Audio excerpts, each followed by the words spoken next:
Assalamualaikum warahmatullahi wabarakatuh. Hai, perkenalkan, nama saya Maftuha Julianti Anis, mahasiswa Fakultas Ilmu Tarbiyah dan Keguruan UIN Wali Songo Semarang, Prodi Manajemen Pendidikan Islam, dengan nomor NIM 2103036025. Video kali ini menjelaskan tentang moderasi beragama dengan tema moderasi beragama, bertoleransi, dan keberagaman. Yuk simak videonya sampai selesai ya. Indonesia merupakan negara kepulauan yang terbentang dari Sabang sampai Merauke, yang kaya sumber daya alam sekaligus kaya akan keberagaman suku bangsa. Indonesia adalah negara indah dengan segala keunikan yang berbeda dengan negara manapun di dunia. Mencintai Indonesia adalah keharusan kita sebagai warga negara yang baik. Bangsa Indonesia membuktikan bahwa walaupun kita berbeda-beda, tetapi kita tetap satu. Bangsa Indonesia memiliki suku, agama, bahasa, dan budaya adat.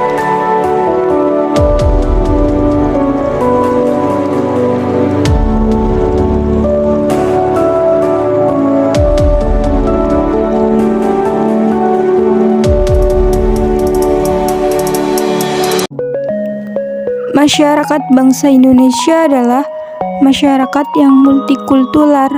Selain itu, masyarakat Indonesia juga dikenal sebagai bangsa yang religius. Apa itu agama? Agama merupakan sebuah koleksi terorganisir dan kepercayaan sistem budaya dan pandangan dunia yang menghubungkan manusia dengan tatanan atau perintah dari kehidupan. Di Indonesia sendiri, mayoritas penduduknya adalah beragama Islam. Adapun agama resmi yang diakui di Indonesia yaitu ada 6. Yang pertama yaitu agama Islam. Saat ini ada lebih dari 207 juta Muslim di Indonesia. Kitab suci agama Islam adalah Al-Quran. Tempat beribadah orang Islam adalah masjid. Yang kedua, agama Protestan. Agama Kristen Protestan adalah sebuah denominasi dalam agama Kristen yang muncul setelah Protestan Martin Luther pada tahun 1517. Kitab suci agama Protestan adalah Alkitab. Yang ketiga yaitu agama Katolik. Kristen Katolik di Indonesia berawal dari kedatangan bangsa Portugis ke Pulau Maluku, dan orang-orang Maluku adalah yang pertama menjadi Katolik di Indonesia. Salah satu kitab suci agama ini adalah Alkitab. Yang keempat yaitu agama Hindu. Hindu memiliki sejarah yang paling panjang dibanding agama resmi lain di tanah air. Salah satunya adalah di Bali. Bali memiliki penganut agama Hindu terbesar. Kitab suci Hindu adalah Veda atau Weda. Umat Hindu biasanya beribadah di pura. Yang kelima yaitu agama Buddha. Agama Buddha merupakan agama tertua di dunia dan juga di Indonesia, yang berasal dari India. Buddha berkembang cukup baik di daerah Asia. Kitab suci agama Buddha yaitu Tripitaka. Tempat ibadah agama Buddha yaitu wihara. Yang keenam yaitu Konghucu. Penyebaran agama Konghucu ke tanah air dilakukan oleh orang-orang Tionghoa yang merantau ke Indonesia. Siswu Wungjing adalah nama kitab suci Konghucu. Tempat ibadah orang-orang Konghucu adalah Kelenteng. Kehidupan umat beragama di Indonesia.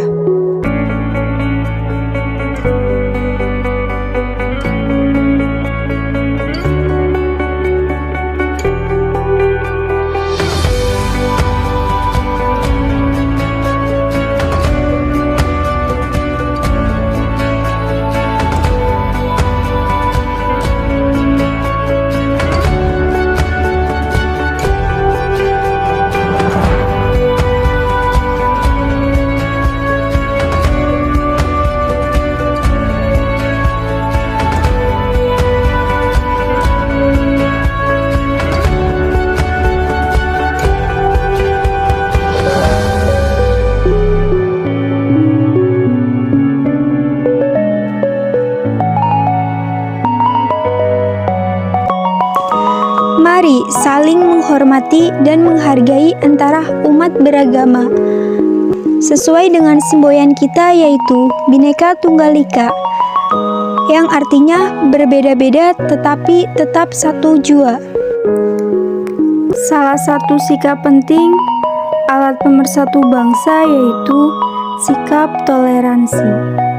Berbicara tentang toleransi, tentunya tidak lepas dari open-minded, bahwa perbedaan tidak lantas menjadikan kita kaku dan mengkotak-kotakan manusia berdasarkan ras, suku, budaya, dan mengucilkan orang-orang yang tidak sepaham agamanya dengan kita. Apa sih yang dimaksud dengan toleransi? Toleransi merupakan perilaku terbuka untuk menghargai segala perbedaan yang ada di antara sesama manusia. Sedangkan dalam Kamus Besar Bahasa Indonesia, toleransi yaitu sifat atau sikap toleran. Toleransi dalam Islam adalah otentik, di mana masing-masing pihak mengendalikan diri dan menyediakan ruang untuk saling menghormati keunikan masing-masing tanpa mengancam keyakinan atau hak-hak. Syariah telah menjamin tidak ada paksaan. Bersikap toleransi artinya bersikap sabar, menahan diri, serta menghargai dan berhati lapang terhadap orang-orang yang memiliki perbedaan pendapat. Contoh sikap toleransi dengan menghormati hak setiap orang untuk memilih agamanya, serta memberikan ruang bagi mereka untuk menjalankan ibadah sesuai agamanya masing-masing. Toleransi beragama dapat diwujudkan dengan tidak saling menghina, tidak memaksakan ajaran agama dan keyakinan, saling menghormati antara pemeluk agama, beribadah sesuai agama dan keyakinan, saling kerjasama antar pemeluk agama. Toleransi antara umat beragama hal yang sangat penting untuk dimiliki setiap orang di saat ini. Apabila setiap orang mempunyai sikap toleransi yang tinggi, maka ini akan meminimalisir terjadinya konflik antara umat beragama, dan kehidupan antar umat beragama pun akan hidup dengan tentram dan damai. Moderasi beragama menjadi sangat penting karena kecenderungan pengalaman ajaran agama yang berlebihan atau melampaui batas, sekaligus menyiasakan klaim kebenaran secara sepihak dan menganggap dirinya paling benar sementara yang lain salah. Apa itu moderasi beragama? Moderasi adalah sikap dan pandangan yang tidak berlebihan, tidak ekstrem, dan tidak radikal. Beragama itu menebar damai, menebar kasih sayang, kapanpun, dimanapun, dan kepada siapapun. Jadi, moderasi beragama merupakan sebuah cara pandang terkait proses memahami dan mengamalkan ajaran agama agar dalam pelaksanaannya selalu dalam jalur yang moderat. Bahaya moderasi beragama.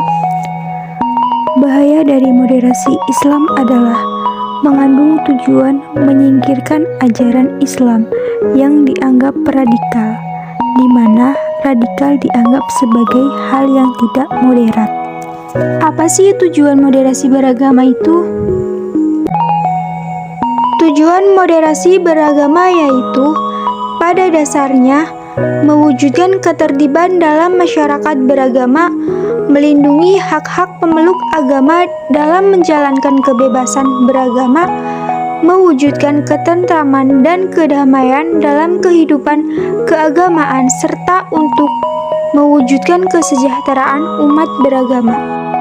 Jadi, kesimpulannya, menjadi moderat bukan berarti menjadi lemah dalam beragama. Menjadi moderat bukan berarti cenderung terbuka dan mengarah kepada kebebasan. Oleh karena itu, pentingnya keberagaman yang moderat bagi kita umat beragama, serta menyebarluaskan gerakan ini. Jangan biarkan Indonesia menjadi bumi yang penuh dengan permusuhan, kebencian, dan pertikaian. Kerukunan baik dalam umat beragama maupun antar umat beragama adalah modal dasar bangsa ini menjadi kondusif dan maju.